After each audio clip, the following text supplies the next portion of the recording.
Welcome back to my How to Play Better Fingerstyle Blues Masterclass. This is the second video in the series, and whether you're already playing fingerstyle blues or you're just getting started, this is the place to learn how to turn what you know into complete songs, play those songs with more confidence, and learn how to make those songs your own.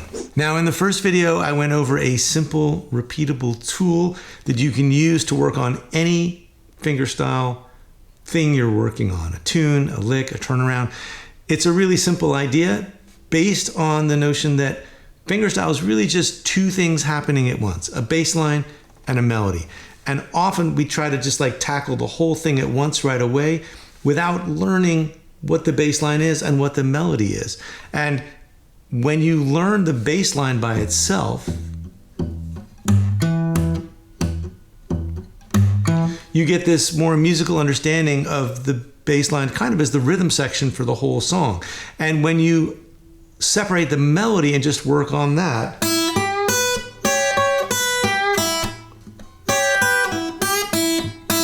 you can start to hear the melody as a series of phrases, which makes it much more memorable. So that when you do finally go to put them together,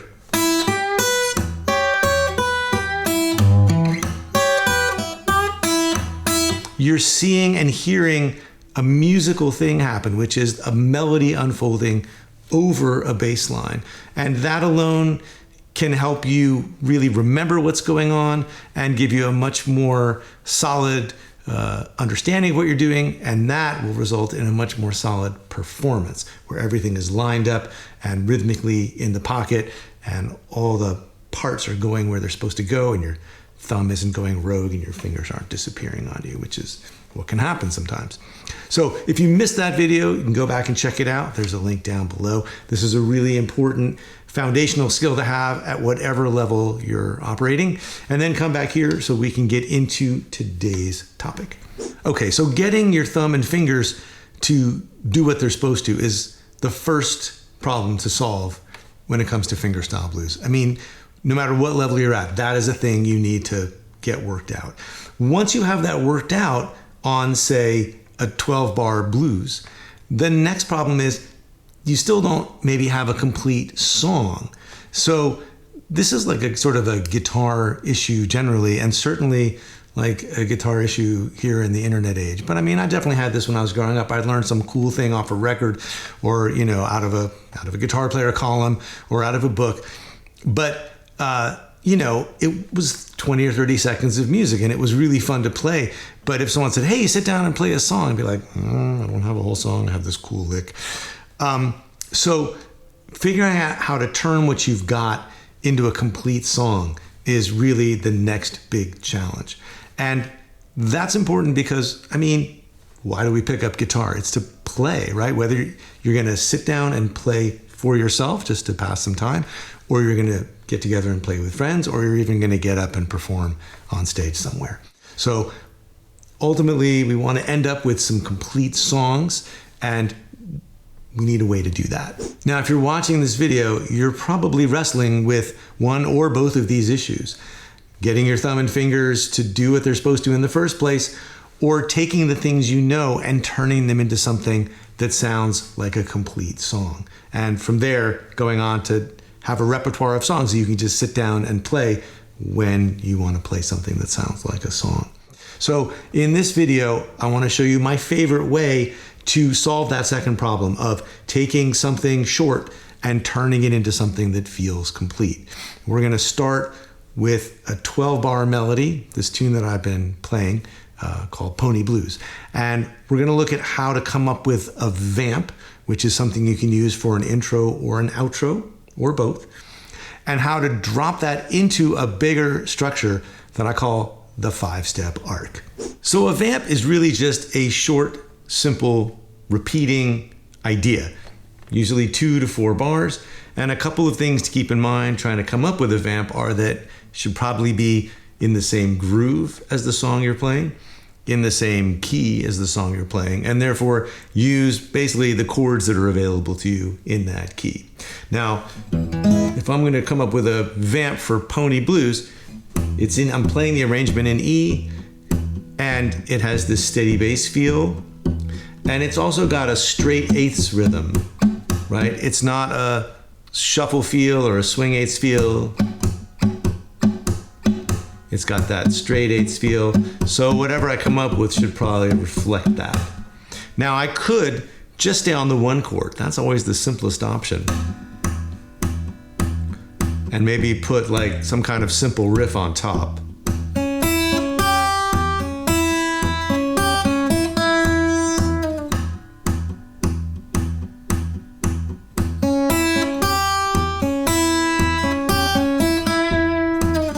That's one option. Now I could use, say, the one chord and the four chord, the A chord. Maybe I just keep the E in the bass, but I go between a one and a four chord. If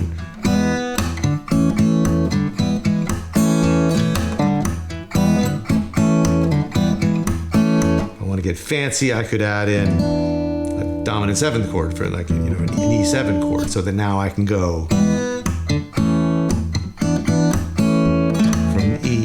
to A to E7, back to A. And I could, use chord voicings elsewhere on the neck. There's my E, there's my A. I could bring my thumb over to the A. And you notice that these are involving like some repeated rhythms too on top. Da, da, da, da, da, da, da.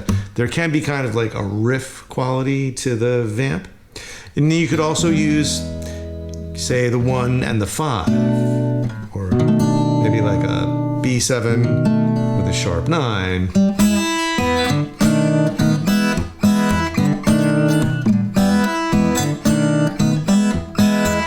And I'm trying to get a little melody on top.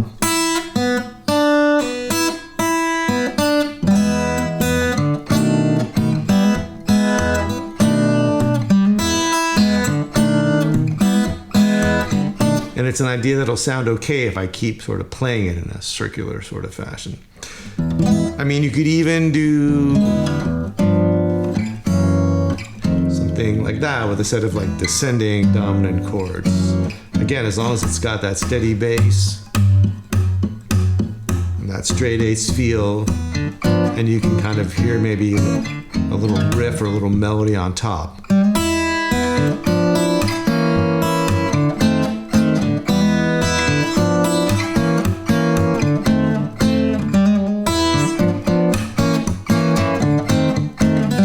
It's got to be rhythmically persuasive, and that comes from, starting off with the same groove as the song and trying to find something where the chords are kind of supporting the sense of a riff. Or in that first example of just having some sort of phrase that feels kind of compelling when you hear it more than once. Now, if I keep things simple and stay with that first idea of just staying on the one chord,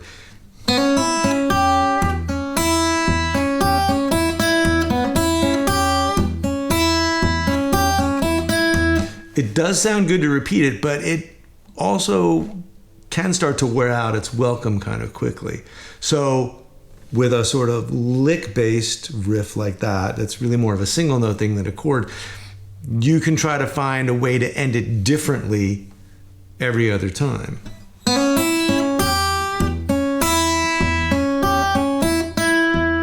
That's the first time. That's the first 2 bars.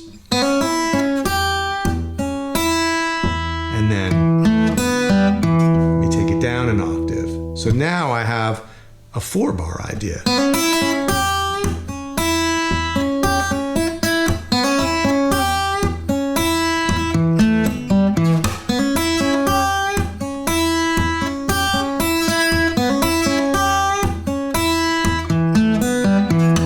Repeat that 4 idea, it's got enough variety that even though I'm just sitting on a steady bass on the E and playing a few riffs, there's enough variety and contrast by changing up the way that riff ends and where it goes, that even over 8 bars, it still sounds like a pretty persuasive idea. Now we can use the vamp in 3 different places. We can use it at the beginning of the song as an intro, we can use it at the end as an outro, and we can use it in the middle to create contrast. So if we have a 12-bar blues, let's say we have Pony Blues, meaning we can play the phrases of the melody over the steady bass, and we can play an arrangement of those 12 bars. We can then take the vamp, and using the vamp at the beginning, in the middle, the end, we can create this 5-step arc where we play the vamp, then we play the 12 bars of the tune itself. We play the vamp in the middle for contrast, come back and play the melody a second time, all 12 bars, and then play the vamp on the way out as the outro. So that gives us this really nice arc where we hear the melody a couple of times, but it's set off by this vamp that we've invented. And that takes the, say, 20 or 30 seconds of the melody itself and turns it into something that sounds like a complete song. So I'm going to play just the 12 bars of Pony Blues, just playing the melody over the bass. And then I'll play the complete 5-step arc where we have the vamp, the tune, the vamp, the tune, and the vamp. So just Pony Blues, just those 12 bars sounds like this.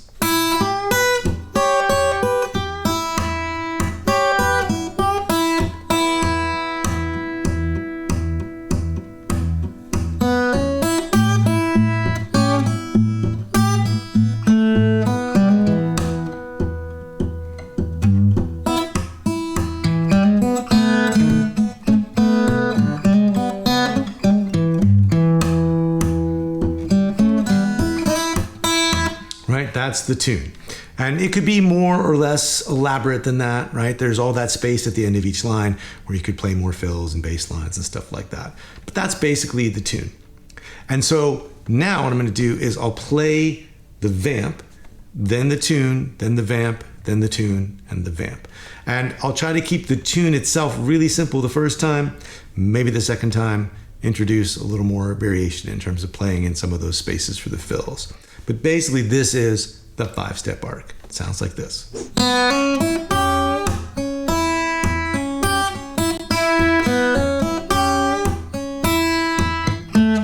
Right, that's the vamp.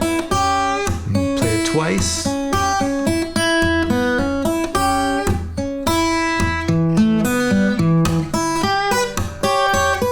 Here's the tune.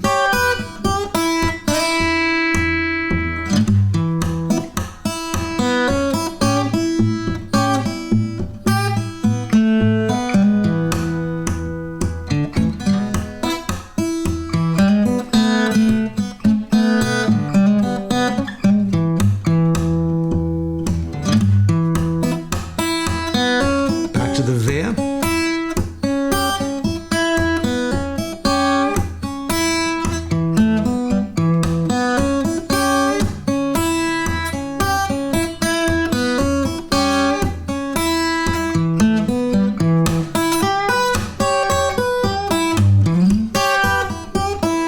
Back to the tune here, right?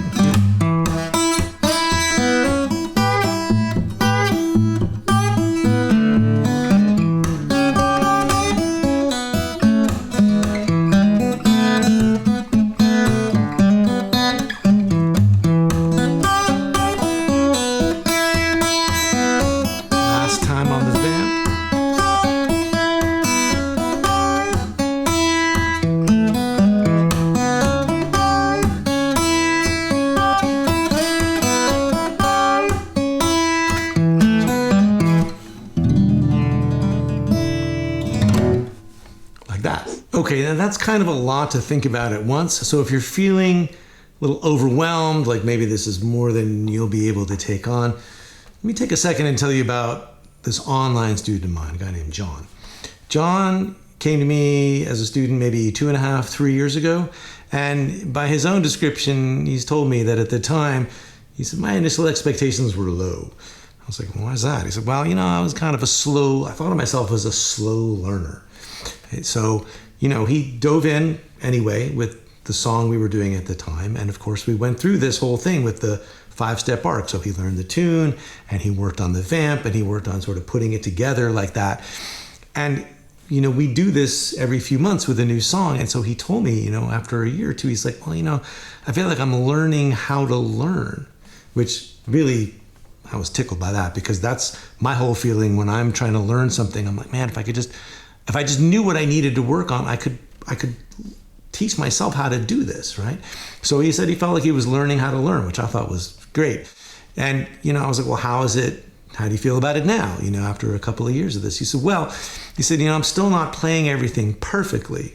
He said, but what I am playing is way more fun to play than the same old stuff I was playing over and over again in my practice room before I started doing this. And I was like, there we go. That's what we want to hear. And so as a footnote, he also mentioned, he said, I'm learning faster now too, which as a guy who came in as a self-described slow learner, I was also thrilled to hear. Now, if you're actually a more advanced player, you might be looking at some of this material and thinking, can we pick up the pace a little bit?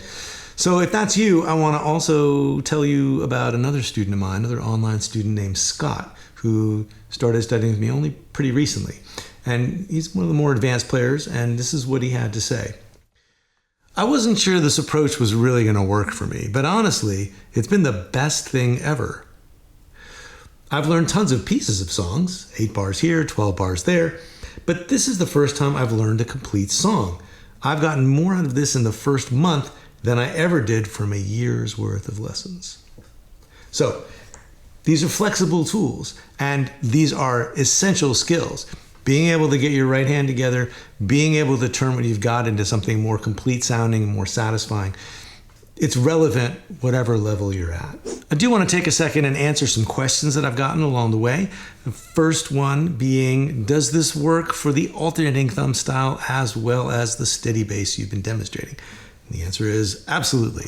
So let's take something like a John Hurt tune, like Nobody's Dirty Business.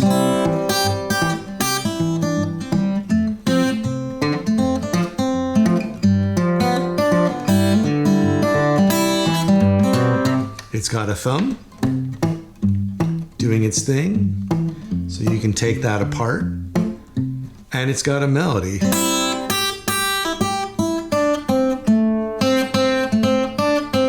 So you can take that apart and just work on that with your fingers, and then of course put it all back together. Paying attention to where the strong beats are, that the thumb is playing, and all that kind of stuff. And so yeah, absolutely. I mean, in fact, like a lot of people, I learned pattern picking first. And if you want to be able to put a melody over an alternating thumb, it can be really hard to break apart that muscle memory. But the way to do it is to just separate out the thumb and get that going without all of this just sort of happening automatically. And then once you've separated that out and gotten your thumb to operate on its own, being the rhythm section, then you can start to bring your fingers back in once you've learned the melody. And it's the exact same process, whether you're doing it with the alternating thumb or with the steady bass style. Another related question is, does this work for other styles and genres of music, or is it just for blues? And the answer is, it is definitely for any kind of fingerstyle playing. Let's take something that's pretty adjacent to blues, like a swing tune. And here's the standard Indiana.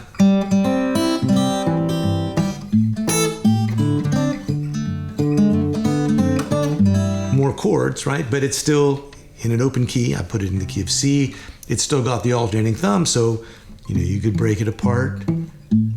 Make sure you knew what the thumb was supposed to be doing all the way through. Take apart the melody.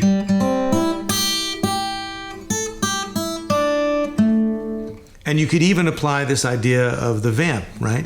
You could say, well, I'm in C, so let's start with a C chord. I'm using the alternating thumb groove, so let's stick with that. And then one of the real characteristic chords in this particular tune is, at some point it goes to a minor 6 chord. It goes to F minor 6, the 4 chord.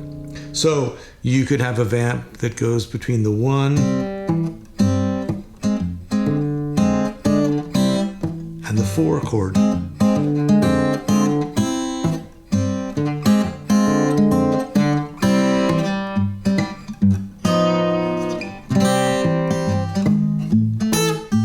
So you could apply this idea to a song like that. Honky-tonk songs, anything that works with that alternating thumb or with the steady bass. You could definitely use this idea of taking things apart and putting them back together, and use this idea of turning it into something more complete about working out your own vamp that you can use as an intro and outro, for sure. Now, I ended the first lesson in this series by asking, what does getting good look like to you?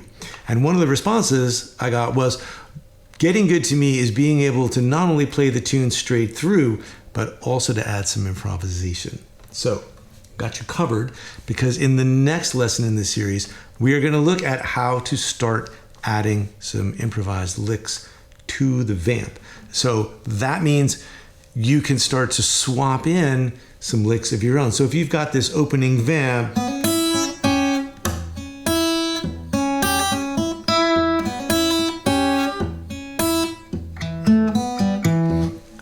we've already basically got some licks over a bass. But what if you had more than one way to do that? So maybe you always play this opening,